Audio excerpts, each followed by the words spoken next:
आप देख रहे हैं कालीबंगा न्यूज, सत्य की ओर बढ़ते कदम। खबर हनुमानगढ़ से है। हनुमानगढ़ की एक दुष्कर्म पीड़िता ने न्याय की मांग को लेकर पुलिस अधीक्षक कार्यालय के समक्ष धरना प्रदर्शन तक किए, लेकिन आखिरी सांस तक न्याय नहीं मिला। पीड़िता ने अपने घर के एक कमरे में फांसी का फंदा लगाकर जान दे दी। मामला हत्या या आत्महत्या का फिलहाल यह जांच का विषय है। इस मामले में हनुमानगढ़ पुलिस अधीक्षक सुधीर चौधरी ने प्रेस वार्ता की। प्रेस वार्ता में पुलिस अधीक्षक सुधीर चौधरी ने बताया है कि पीड़िता और आरोपी 6 वर्ष से लिव इन रिलेशन में रह रहे थे। पीड़िता द्वारा आरोपी के खिलाफ महिला थाना में दर्ज करवाए गए मुकदमे में पुलिस ने पूरा अनुसंधान किया, मगर लिव इन में रहने के कारण दुष्कर्म की पुष्टि नहीं हुई। इसी कारण आरोपी जयिन रामगोपाल शर्मा को गिरफ्तार नहीं किया गया। वहीं पुलिस अधीक्षक ने बताया है कि महिला द्वारा आत्महत्या की सूचना परिजनों द्वारा महिला के अंतिम संस्कार के बाद दी गई, जिस कारण पुलिस आत्महत्या और हत्या दोनों एंगल से जांच कर रही है। पुलिस अधीक्षक ने बताया है कि परिजनों ने दुष्कर्म पीड़िता की मौत को छुपाया, इस कारण मृतका के परिजनों और अंतिम संस्कार में भाग लेने वाले लोगों के खिलाफ साक्ष्य छुपाने का मामला चलेगा, उनसे पूछताछ भी की जाएगी। इसके अलावा पुलिस अधीक्षक ने बताया कि पीड़िता ने आत्महत्या से पूर्व 13 सितंबर को महिला थाना में आरोपी पर कार्रवाई न करने का लिखित समझौता भी दिया था। पुलिस अधीक्षक ने बताया है कि तलवाड़ा पुलिस ने पीड़िता के मोबाइल को जब्त किया है और सीडीआर निकलवाई जा रही है। पुलिस सभी एंगल से मामले की जांच में जुटी है। आपको बता दें कि महिला थाना पुलिस द्वारा आरोपी के खिलाफ कोई कार्रवाई नहीं करने पर गत 4 सितंबर को पीड़िता ने आरोपी की गिरफ्तारी की मांग को लेकर पुलिस अधीक्षक कार्यालय के बाहर धरना लगाया था और पीड़िता ने आरोपी से जान का खतरा भी बताया था। सर, मैंने 5 अगस्त को एफआईआर करवाई थी महिला थाने में और बयान भी मेरे हो गए हैं और आरोपी को अभी तक गिरफ्तार नहीं कर रहे हैं। मैं एसपी ऑफिस भी गई थी, वहाँ पे एप्लीकेशन दी है मैंने। एसपी की तरफ से भी कोई सुनवाई नहीं हो रही है और फिर मैं दोबारा महिला थाने गई थी। मेरी एप्लीकेशन मेरे मुंह के सामने फाड़ के डस्टबिन में डाल दी है और मुझे ऐसे कह रहे कि मजे तूने लिए थे, हमने नहीं लिए थे। तुम चाहती हो कि 5 दिन में कार्रवाई हो, तो ऐसा नहीं हो सकता। ये किसने बोला? ये भजनलाल जी ने बोला, एसएचओ ने, महिला थाने के एसएचओ ने। कार्रवाई हम अपने हिसाब से करेंगे, तुम्हारे कहने से कार्रवाई नहीं होती। क्या मामला क्या? मामला सर, रामगोपाल शर्मा मुझे ब्लैकमेल करता था। मेरे पास कॉल मैसेज करके मेरे दोनों घर छुड़वा दिए सर, और घर से निकलवा दिया मुझे। अब वो मुझे मारने की धमकी दे रहा है।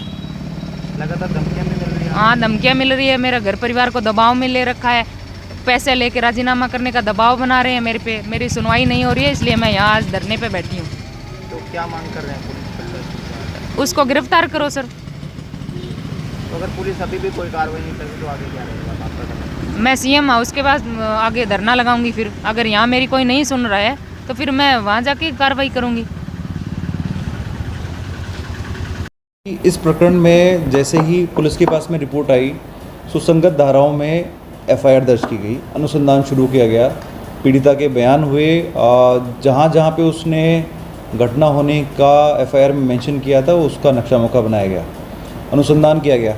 अनुसंधान में बात सामने ये आई कि वो महिला उस जूनियर इंजीनियर के साथ लगभग 6 साल से साथ में रह रही थी और सामाजिक कार्यक्रमों में भी साथ में जाती थी, और ये महिला उसके साथ में लिव इन रिलेशनशिप में रह रही थी। महिला की पहले भी शादी हो चुकी थी, उसकी 7 साल की बच्ची है जो उसके पति के साथ ही रहती है।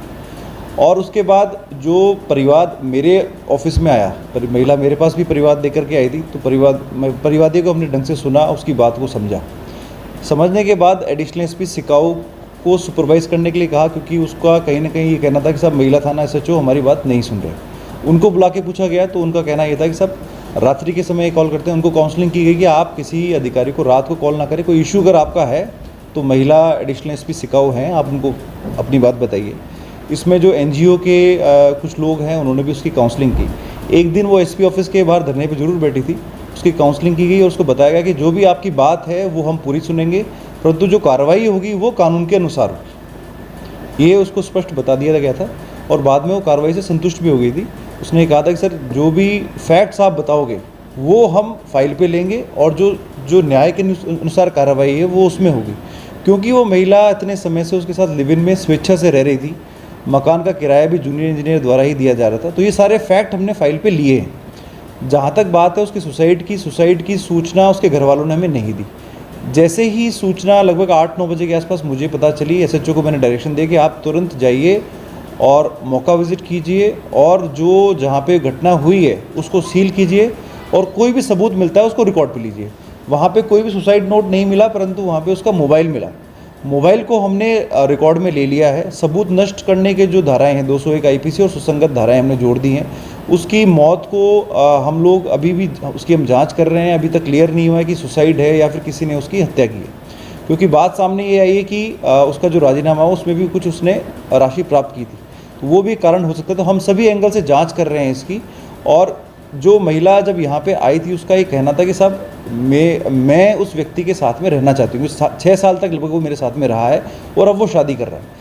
उसको हमने ये समझाया कि पुलिस का कार्य ये नहीं है कि वो उस व्यक्ति के साथ आपको रहने का हम लोग कर पाएँ, परंतु आपकी जो बात है आप कहिए, तो सारी फाइलें सारी फाइल पे जो है फैक्ट्स हमने लिए हैं, उसमें कार्रवाई हम कर रहे हैं। कि उसमें जो परिजन हैं उसके 201 आईपीसी का, वो तो डेफिनेटली वो खुद ही जो रिपोर्ट दे रहे हैं मर्ग की, उसमें खुद ही लिख रहे हैं कि साहब हमें पता नहीं था।